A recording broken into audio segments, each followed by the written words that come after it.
আসসালামু আলাইকুম সবাইকে। কেমন আছো তোমরা সবাই? আশা করি ভালো আছো। আজকের ক্লাসে আমরা গুরুত্বপূর্ণ কিছু সেন্টেন্স শিখব, যেগুলো আমরা দৈনন্দিন জীবনে অনেক বেশি ব্যবহার করে থাকি। আর এই পুরো ক্লাস জুড়ে আমি থাকছি তোমাদের সঙ্গে, সালমান। তাহলে চলো বেশি দেরি না করে শুরু করা যাক আজকের ক্লাস। আচ্ছা, দেখো এখানে কিছু সেন্টেন্স দেওয়া আছে। মূলত আমরা বাংলা থেকে ইংরেজিতে আসব। ওকে। যেহেতু তুমি অসুস্থ, সেহেতু তোমার বিশ্রাম নেওয়া উচিত। দেখো, যেহেতু, সিন্স ইউ আর ইল। দেখো, তুমি অসুস্থ, ইউ আর ইল, কিন্তু যেহেতুর জন্য আমরা সিন্স এনেছি।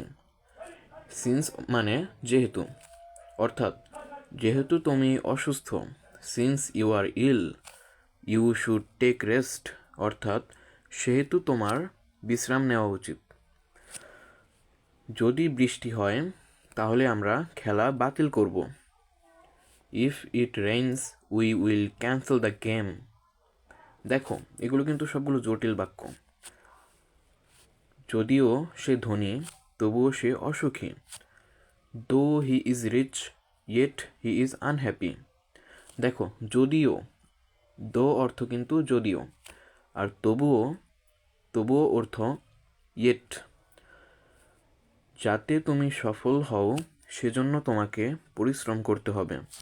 You have to work hard so that you can succeed. দেখো, যাতে আর সেজন্য মানে দুটো অতিরিক্ত শব্দ এখানে। You have to work hard, তোমাকে পরিশ্রম করতে হবে। কেন? যাতে তুমি সফল হও। সো দ্যাট, এখানে সো দ্যাট মানে যাতে। সে এমনভাবে কথা বলে যেন সে সব কিছু জানে। He talks as if he knows everything. আমি জানি না সে কখন আসবে। I don't know when he will come. আচ্ছা, সে এত ক্লান্ত যে সে হাঁটতে পারছে না।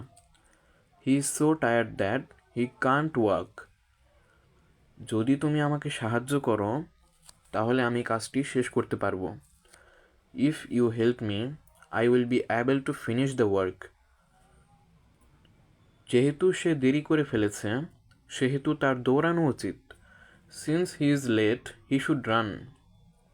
অথবা তুমি এভাবেও বলতে পারো, সিন্সের জায়গায় তুমি অ্যাজ দিতে পারো। অ্যাজ অর্থ যেহেতু, as he is late he should run.